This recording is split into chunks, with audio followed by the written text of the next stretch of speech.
Bava Metzia Daf Memtet Amud Bet and Nun Amud Aleph and Amud Bet. Exploitation, Haonaa, Shtut, Lamikach. I think this is a whole sugya that gets into the second part of Perek HaZahav, which deals with the principle of onaa, which we will define. We've spoken about the fact that we can't renege on deals even when those deals are not contractually binding, and how serious it is. And we've talked about the fact that in some ways it's even more damaging to society when people act without integrity in business than when people actually commit crimes. Today we're going to talk about situations where you're absolutely allowed to renege, you're absolutely allowed to get out of a deal, even if it is contractually binding. So Perek HaZahav moves from the point at which a contract becomes binding, feeling morally bound even if it isn't legally binding, to being able to break a contract even if it is legally binding. And I refer you back to our opening shir of Seder Nezikin at the beginning of Bava Kama, where we had the Rav Yehuda saying, Man de boy lemevi chasido, if somebody wants to be a person of great character and piety, then yisasek b'mili de Nezikin, he should learn Nezikin, he should learn the laws of commerce as we're learning. And we've been looking at the interface between commerce and character, between faith and business. And it's important as we learn these sugyas for you to bear in mind that young Jewish boys, soon after their bar mitzvah, are learning these pieces of Gemara. Just think about that as you go through. Long before they come into contact with business, before they handle money, they're learning these principles of Gemara. And that's why it's quite heartbreaking to me when I hear people say, nowadays young boys don't have a head for Gemara, we should teach them Chumash and Tanakh, perhaps a little bit of Mishnayos, and we deprive them of being formed, of their character being formed on these pages of Gemara that we're learning at the moment, where you're looking at the overlap of business and faith and spirituality and halakha and the laws of the Torah, which are so terribly important. One of the feelings that are most difficult for us to tolerate is a feeling that, I think it was on the first day I was in Israel, I was taught that Israelis will do anything for you. They have hearts of gold, as long as they don't feel exploited and taken advantage of. And there's a special word for it, as you know, in Israel. You don't want to be a friar. You don't want to be somebody who's taken advantage of. As long as an Israeli feels you appreciate them, you value them, you can get amazing kindness out of an Israeli. We're seeing it at these times. But it's not just Israeli. Nobody wants to feel exploited. It's one of the worst feelings that the human being can feel. It's actually literally soul-destroying, and we'll see why. So our Mishnah talks about onaa. Let's translate onaa as exploitation. And where do we find onaa? One of the areas where onaa is most frequent is in business, that you can exploit people in business. And what is onaa? Shtut lamikach. If you overcharge somebody more than a sixth of its value or of its price, with discussions exactly what that means, that's called onaa. Ad matai mutar lachzir. So from what point is the buyer allowed to renege on the contract? Ad kadesh yireh letagaro likrovo. He has the time. It's reasonable for him to go and show what he's bought to his friends or relatives or to an expert and get expert opinion. And when people start saying, no, you overpaid for that, he can go into it, find out what the true value is, and if the value is more than a sixth less than what he paid, he can get out of the deal, he can return the object, or he can demand to have that portion of his money returned to him. Ibailu, the Gemara then goes into it, Pachot mishtut rabban la'alter hu mechilo bichdei sheyireh letagaro likrovo. We get introduced into the idea of mechila, that the reason that less than a sixth is not exploitation is not because it's not exploitative. It's just because if it's a very small price difference, people usually let it go. It's okay, so I overpaid for it. It's okay. But there's a point at which we don't feel that. There's a point at which we feel exploited. But this is not just a law of contracts. This is not just a question of when you can get out of a deal and when you can consider yourself having been exploited. Because we see that the source of all of this are the psukim in Parashas Bahar, so there are isurim involved in this. This is also, there are transgressions involved in this. Hashem says, don't do this. This is not just between two human beings. This is transgressing a principle of the Torah. Where do we see that? We've been working with this posuk all the way through Perek Hazov. This posuk is the common theme that threads through the whole Perek. If you sell something to your friend, or you buy from the hand of your friend, and we talked about metaltalin and so on, al tonu ish et achiv, you dare not oppress your brother. Be cautious, be careful. And then the Torah goes on to say, we're talking about a field that you sell, because when you sell a field in Eretz Yisrael, you really are selling the output of the field. So the Torah introduces us again. Think of it that a 14-year-old child starts learning this, the difference between an asset and a commodity. A metaltalin is a commodity. A field is a business. A field generates revenue. And you value property by the revenue it's capable of generating. And that's how we value property till today. You value property by the revenue it's capable of generating. And with fields in Israel, when the Yovel comes, the field goes back to the original owner. So the revenue capable of being generated by a field is determined not only by the quality of the field and the position of the field, but also by how long, by the timing, how long it is to the Yovel. Because if it's 5 years before the Yovel, you've only got 5 years of revenue that you can get from the field, and that will affect the capital value of the field when it is traded. And so you've got to take that into consideration when you sell your field, says the Torah. Then after that, the Torah says, V'lo tonu ish tamito, once again, and do not oppress your friend. V'yarei tameh elokecha, you should have yirah shamayim. A businessman has to have yirah shamayim. It's not just good to be a mensch. It's not just good to be a person of integrity. You also need yirah shamayim. You need to be a God-fearing person to be able to not exploit people in business.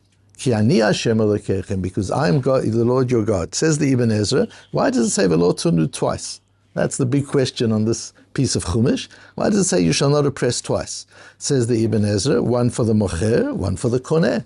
It's not just the seller that mustn't oppress the buyer, but the buyer mustn't oppress the seller either. If either one has knowledge that reveals that the value of the item being sold, property in this case, is more than the price or less than the price, that has to be put on the table. You can't keep that information to yourself and trade on information which the other person doesn't have.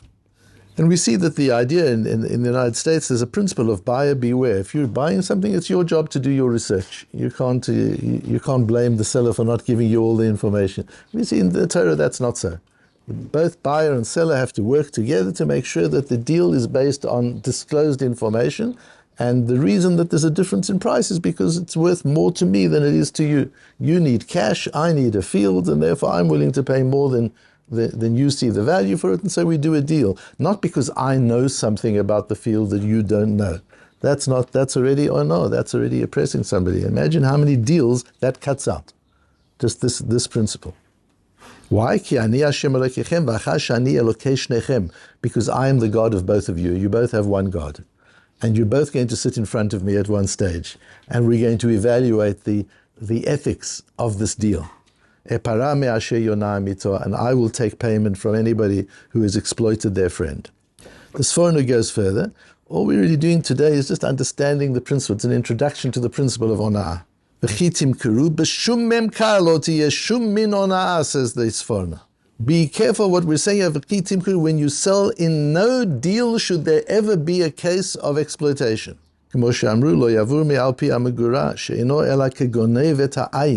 Don't put your good wares at the top or in the shop window so that people come to buy, but what they actually get is not of the same quality as what they saw. Don't do that, because that's called gonei v'ta'ayin. You're stealing the sight of a person, you're stealing the eyes, you're using vision to mislead people. Or sometimes the seller doesn't fully appreciate the value of what he's selling. You, the buyer, you know something that he doesn't know. Says the Sforno, make sure to disclose that. It's not fair to deal with it. It's exploitative to use that information to deal. I says the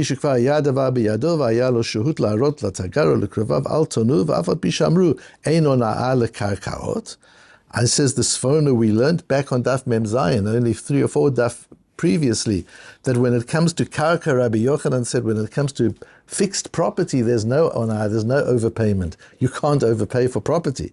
Says the nevertheless, even by property there is. Explains the Ramban,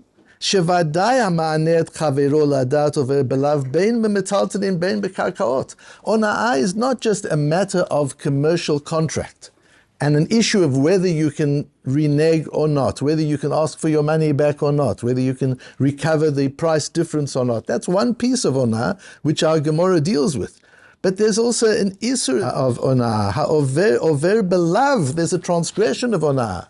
And that transgression applies not only to metaltalin, even the Rabbi Yochanan says, ein ona'ah bekarkaot, he doesn't mean there is no prohibition of ona'ah in property.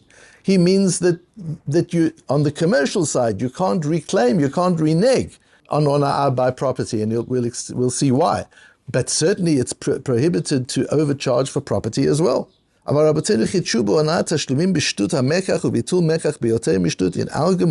Memtet, Nun, Nun Aleph, we learn the principle that if you overcharge by a sixth, then you've got to compensate the person, give the money back. If you've overcharged more than a sixth, the other person can cancel the contract altogether, can return the goods. And it's only from that piece that Chazal excluded fixed property. Because there ona'ah applies there even more than the shtut mechila. There's mechila, meaning the issue around less than a sixth or more than a sixth is about whether the buyer forgoes it and says, okay, so I overpaid for the gold Rolex. I could have got it a bit cheaper somewhere else. It's okay. And I want it so badly, it's not a big deal. But when it comes to property, even if it's more than a sixth, people forgo it. Why is that so? Explains the Klei Yakar on the next page. Because in the case of karka, lo yimalet sheyavo hazman shetiyeh nimkeret beoto erech shu koneh ota achshav. Because when it comes to property, the supply is permanently limited. The demand is permanently growing. So sooner or later, you're going to get your money back. Property is just a matter of waiting it out. It's a matter of timing. Can you wait it out or not? Do you have the staying power? But you will eventually recover your money. You're never going to go. Again, think of it, a 14-year-old boy is learning this Gemara. Nowadays, 14-year-old girls as well are learning these Gemaras before they even enter the whole field of property. They're learning the difference between a growing asset and a declining commodity. Warren Buffett always talked about how important it is to, if you're spending money, spend your money on something that can produce results. If you've got $100 and you're deciding, should I spend it at the restaurant or should I put it into the stock market? Don't just think it's $100. It's not just $100. It's $100 with all the future value. How much is this $100 capable of generating if I invested it? And you say, well, over 20 years, the $100 is $400 or $500. So that's what you're spending on your meal at the restaurant. You're not spending $100, you're spending $500 of potential value. That's his whole principle of life. And that's why he used to fly economy class and drive a battered old Honda. It wasn't because he was miserly, just because he understood man's capacity to generate revenue, and he couldn't spend that potential on something that gets consumed. So the difference between a consumable and an asset is something we learn about. And again, a young child learns these things. And when it comes to property, it's not a consumable asset.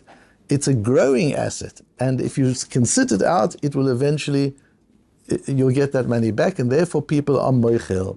Therefore people are willing to forego any overpayment. I overpaid for the property, okay.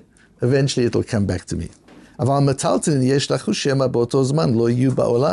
But if you're buying gold Rolexes, you've got to worry that by the time you can recover the overprice, it might have been stolen, it might have been lost, who knows if it'll even be in existence. So you might never recover the overpayment. So we're more particular about not overpaying for movable materials than we are for immovables.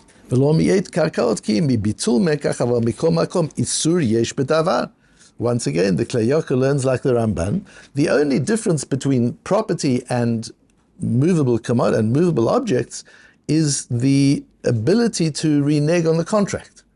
But the issue, the prohibition, that applies with both things. You're not allowed to overcharge, whether for property or for movable property, or for movable objects. Rashi learns the repetition of the word lo tonu differently. Rashi says, in the one pasuk it says, Al tonu ishet achiv, and the other pasuk says, Velo tonu ishet amito, a few psukim away from each other. It says Rashi, Al tonu zu onaat mamon. That's talking about exploiting a person in business. Velo tonu ishet amito, kan he's here al onaat dvarim. That's about exploiting people verbally, exploiting people in relationships. Shelo yaknitet chaviro, and we'll see this further on. Our Perek deals with this as well, that you should not insult somebody. V'lo yasienu eitzah she'eina hogenet, and don't give a person advice that isn't the best advice for them. Lefi darko, ela lefi darko v'hanaato shel zeh yoetz. You've got to think, put yourself in the other person's position and make sure that if you're giving advice, you're advising them to do what's best for them, not for anybody else. And if you say, who will know what my intention was? I'm giving advice, and the fact that I'm going to get benefit out of this advice, or the fact that my friend or my children will get benefit out of this advice, who even knows that? Hashem knows. Whenever in the Torah there is a prohibition which nobody can know about, it's not a visible crime, it's an invisible crime.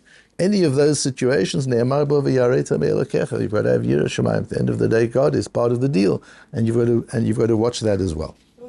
What is the relationship between these two forms of honor? On the one hand, we're talking about overpaying in business. Understand that's exploitation. You have information which the other person doesn't have, and you're exploiting their ignorance. You're trading on their ignorance. That's not what trade is about. Trade is about trading on value, not trading on ignorance. And on the other hand, we're talking about giving a person advice. Somebody says, my son's been offered a shidduch with so-and-so, a marriage opportunity with this young girl. What do you think about it? And you were thinking maybe that your son maybe would marry that girl. And can you keep that out? You've got to be able to keep that out and be able to advise this person for what's right and good for them. That's also honor. What's the difference? What's the relationship between that and overpaying for a field or overcharging for a field? Says the Nesivos Olam, this is the Maharal Miprag. It's so important. Yesh lecha ladat, ki hefresh yesh ben ona'ah uvein kasher hu makeh et chaveiro mitzaro. Remember that a 10-year-old, 15-year-old boy learns this Gemara before he goes into the marketplace. Know that there is a difference between hitting somebody, striking somebody physically, and exploiting them. Ki ha'ona'ah bifrat hu lenefesh ha'adam asher mekabel ha'ona'ah. Because when you're exploiting somebody, it's not their bank account that you're exploiting. That as well, but that's not the issue. That's not why it's called ona'ah. That would be called gneva or gnevat da'at. That's theft. What is ona'ah? Ona'ah is exploiting them and you're damaging their soul. This is a nefesh a violation of nefesh. This is a crime of the soul. You're just overcharging, you're negotiating a business deal and you're trying to get a little bit extra for your property and you're going over the required limit and you're saying, yes, but that's only about whether you can renege. As far as the prohibition is concerned, there is ona'ah b'karkot. And if you overcharge, you're damaging the soul of the other person, not just the body. Why? Ve'ein ha'ona'ah leguf, this is not affecting the body. Because all cases, v'chol busha hi lenefesh. We'll see further on, ona'at dvarim is about shaming somebody. So I understand, ona'at dvarim, you're hurting the soul. Any case of shaming, says the Maharal, is damage to the soul of another person. You're undermining their soul. And the soul is in God's hands. God's holding that person's soul, and you're striking the soul while God is holding that soul. That's what's happening when you shame somebody. So I understand that's shaming. But what's that got to do with overpaying, overcharging? Reb Shimshon Raphael Hirsch defines ona'ah. Nitan la'agdir et musag ha'ona'ah keshimush l'ra'ah b'chulshat chaviro kedei l'ramoto. When you use another person's weakness, whether it's weakness that they're immigrants, they don't know the situation, or you're shaming them, or they don't have information that you have, and you exploit the weakness to their disadvantage, that's ona'ah. Exploiting a person's weakness to their disadvantage is ona'ah. And that covers both forms of ona'ah. Whether you're shaming somebody or you're exploiting them in business, it's the same thing. So what is the damage to the soul? If you've overcharged me for the property, I was willing to pay $500,000 or $1 million for the property. I was willing to pay it. I find out afterwards the property is only worth $800,000. Fine, so I overpaid. Question of whether I can renege on it or not. But why is it damage to my soul? I'm angry with you, I'm upset, I'm resentful, but why is it damage to my soul? Because I feel like a friar. I trusted you and you abused my trust. And that's damage to the soul. That is soul destroying. When you put your trust in somebody, trust is something we have naturally. We're born trusting. Children are born trusting. We lose trust as we go through life. Trusting, bitochen, when Hashem says trust in me, He's not asking me to do something supernatural. I gave you an instinct of trust. I gave you an intuition of trust. Keep it and use it correctly. And we start trusting people, and children start trusting, and then they get hurt. They get abused. When you've abused a person's trust, you've damaged their soul, not just damaged their bank account. You've damaged their soul. When a person feels like a friar, it's his soul that feels shamed. He feels inadequate. He feels undermined. It's a terrible feeling. Because of all the bad feelings we can have, the feeling of having had our trust exploited is one of the most soul-destroying feelings a human being can endure.